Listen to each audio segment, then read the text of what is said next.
प्रधानमंत्री से कितनी अग्नि परीक्षाएं लेगा, सिर्फ इसलिए कि वो अपने आप को प्रधान सेवक कहता है। सारी दुनिया के लिए संसार के सबसे बड़े लोकतंत्र का वो प्रधानमंत्री है जो अपने देश को बदल रहा है।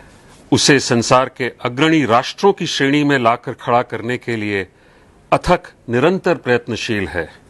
लोग उसका गुणगान करते हुए नहीं थकते हैं।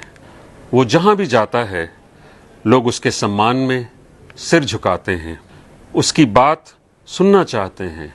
उसकी अगवानी करने के लिए अन्यान्य देशों के राष्ट्राध्यक्ष सारे के सारे प्रोटोकॉल छोड़ एयरपोर्ट पर आ जाते हैं और जब वो वापस स्वदेश लौटता है तो कुछ मान सम्मान या जो भी कुछ उसे उपहार में मिला है वो सब समर्पित कर देता है।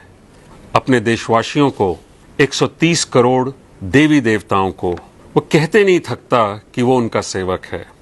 रात को 3 बजे लौटता है लंबी हवाई यात्रा के बाद और फिर सुबह 6 बजे तैयार रहता है काम पर चलने के लिए। 18 घंटे 20 घंटे काम करके जब वो घर लौटता है तो उस प्रधानमंत्री आवास में वो अकेला ही होता है। कोई उसके सामने एक प्लेट रख देता होगा, उसमें खिचड़ी परस देता होगा, जिसे खा के 1 गिलास पानी पी के वो अपनी कुछ घंटे की नींद लेने के लिए अपने बिस्तर पर लेट जाता होगा। सुबह के बारे में सोचते हुए, नई चुनौतियों का सामना करने के लिए, अपने विरोधियों के मनगढ़ंत झूठों का वार सहने के लिए, आतंकवाद से लड़ने के लिए, गालियों की लगातार बौछार झेलने के लिए। प्रधान सेवक, चौकीदार, ये सारे नाम उसने अपने आप ही ओढ़ लिए हैं।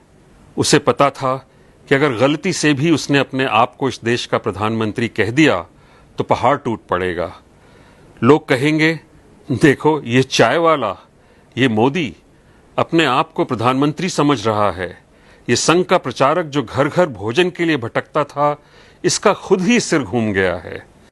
वो प्रधान सेवक ही बना रहा और एक सेवक की तरह हाथ जोड़े खड़ा रहा। कभी शिकायत नहीं की, पलट के जवाब नहीं दिया। यही कहता गया, ऐ मेरे मालिकों, आगे क्या हुक्म है जो बजा लाऊं। और मालिकों को देखिए, तैयार रहते हैं फरमाइश लेके। कभी मन में ये नहीं आता कि सेवक सोया कि नहीं, उसने कुछ खाया कि नहीं। वो जितनी लगन से भी अपनी ड्यूटी बजाए, शिकायतें थमने का नाम ही नहीं लेती।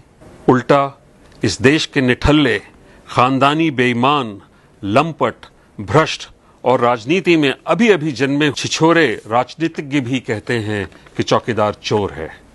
उनके भाड़े के टट्टू तालियां बजाते हैं और देश ये तमाशा देखता है। छुटभइये लफ्फाज चुन चुन के गालियों की इजाद करते हैं हमारे प्रधान सेवक के लिए। उनके अनाप शनाप वक्तव्यों का सिलसिला थमने का नाम ही नहीं लेता। कितनी परीक्षाएं चाहिए इस देश को ये कहने के लिए कि हे प्रधान सेवक, हे चौकीदार, हम कृतज्ञ हैं तुम्हारे। या फिर ये देश कृतज्ञता ज्ञापन की परंपरा ही भूल गया है।